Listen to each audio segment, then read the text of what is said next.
Welcome back to this channel. Marami sa atin ang gustong magretiro ng maaga.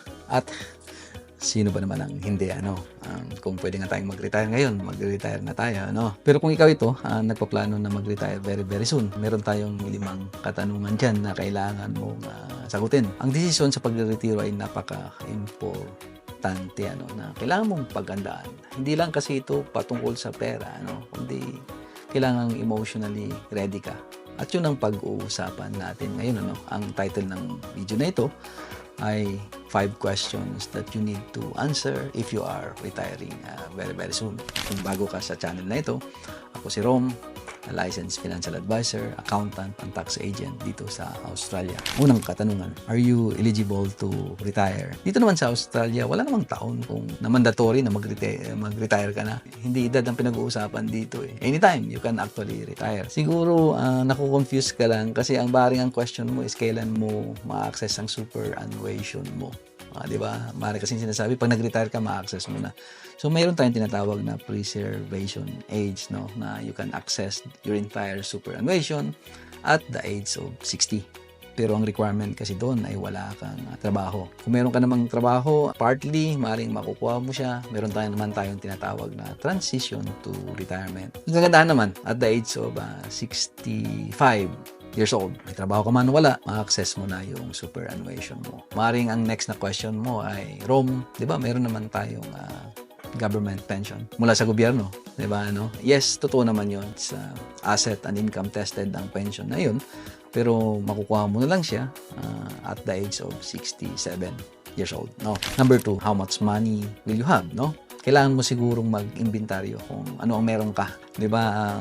Pag sinabi kasi nating retirement, wala nang perang papasok. Saan mang gagaling ang iyong living expenses? So, pag sinabi kong inventaryo, silipin mo kung magkano yung superannuation mo. Meron ka bang investment na kailangan i-liquidate or ibenta para magkaroon ka ng cash or source of living expenses din. Diba? Tuloy-tuloy kasi ang gastos pag-retire na tayo at alam naman natin, ang retirement, walang day off yan. So, araw-araw kang retire, Pension din, maaaring galing sa superannuation or maaaring sa gobyerno. So, check din natin, magkano kayo makukuha ko. Calculate nyo rin siya. Humingi kayo ng advice dito sa mga financial advisors. Alam nila ito kung magkano yung makukuha mo sa gobyerno. Magtatrabaho ka pa ba habang retired na? Kahit part-time, isang araw, isang linggo. Karamihan, maraming gumagawa din noon, Ang kasama yan sa calculation din na tinatawag nating income test, So, dahil magtatrabaho ka part-time, maaaring maapektuhan din ang pension mo mula sa gobyerno. Merong report dito, ang tawag natin is 2023 Retirement Income Report na 33% ng mga retirado ay na-outlive nila ang kanilang pera, ang kanilang asset. Anong ibig sabihin nito? Naubos ang kanilang pera bago sila lumisan dito sa mundo. Maring nag-rely na lang sila sa pension ng gobyerno at the later stage ng buhay nila. Pangatlo, what is your retirement budget? Ikaw ang makakasagot nito, hindi yung kaibigan mo or yung mga trabaho mo. Kasi very personal ang living expenses. Maring may nagsasabi na ganito ang kailangan mo, pero maring hindi naman, kasi iba naman ang hilig at gusto mo sa buhay, di ba? So, kung wala kang budget, maring gumawa ka ng sariling budget mo. Kung retire ka na, ito ang mga expenses mo. Ito yung mga pang-araw-araw mong gagastusin. Ito yung mga hobby gusto mong gawin. Meron kami tinatawag dyan na 70% rule. Sinasabi dito na kung gusto mong ma-maintain yung lifestyle mo bago ka magretiro, kailangan meron pumapasok na equivalent to 70% ng pre-retirement income mo. Provided na wala kang utang, wala kang pinabayaran, you are in good health. Meron din ginawa yung ASFA dyan, yung Association of Superannuation Funds in Australia. Sinasabi nila retirement standard. Sinasabi nila dito na kung kayo ay mag-asawa at retired na kayo at provided na wala kayong utang at you are in good health, kailangan nyo raw ng 73,337 to live comfortably dito sa Australia. So i-check nyo kung kailangan nyo ba ng ganung amount or maaaring mas malaki pa doon o maaaring mas mababa. Pangapat, where do you want to live? May mga iba na nagre-retiro, na gusto magretiro sa ibang bansa. May mga iba naman na maaaring lumipat ng ibang lugar, no? Maaaring ibenta yung bahay at pumunta sa ibang lugar like yung country or regional, no?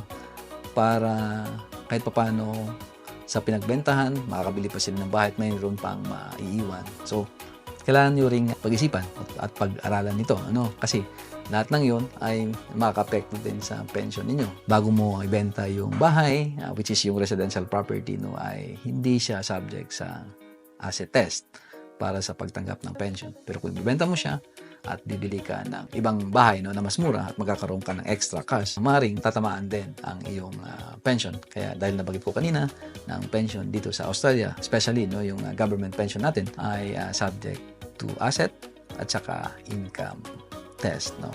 Panglimang katanungan, will you be debt free by the time you retire?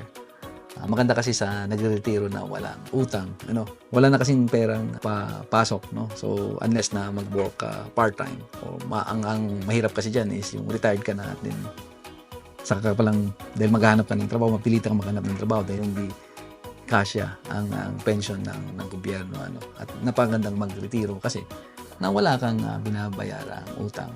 So imaginin mo kung pension lang mula sa gobyerno ang iyong tinatanggap at nagbabayad ka pa rin ng mortgage or yung bahay mo, ano. So saan allocate mo ang pension mo, ano, doon sa pambayad sa budget? Magkano na lang ang matitira? Kailangan mo rin siyang alamin, ano. Merong research dito at ito yung Australian Bureau of Statistics na sinasabi nila na 54% ng mga 55 to 64 years old, no, ito mga taong malapit ng magretiro. Kalahati, no, 54% ay meron pang utang sa kanila bahay, no. Ang average na utang ay 242,000. So, ikaw na magre-retiro, kailangan mong gumawa din ng strategy kung paano bayaran yon. Maaaring i-access mo ang superannuation mo para i-fully paid yung bahay mo. Pero, magkano na lang ang matitira sa'yo? Ang problema niyan ay kung kinuha mo lahat ng superannuation mo, binayad mo sa bahay mo, at hindi ka pa entitled sa government pension. Yun siguro ang nagkikreate ng stress sa tao, no, na nag-retire na hindi niya pinaghandaan. So may natutunan ka sa video na ito, i-like and share mo, ano, para ma-inspire naman tayo na gumawa ulit ng video patungkol sa pera next week. At kung sa tingin mo ay meron ka namang kaibigan, kakilala, yung pamilya man o kapuso na nagpaplano na mag-retiro very very soon at maaaring makatulong itong video na ito sa kanya, i-share mo ito. Kita-kits ulit tayo next week. See ya.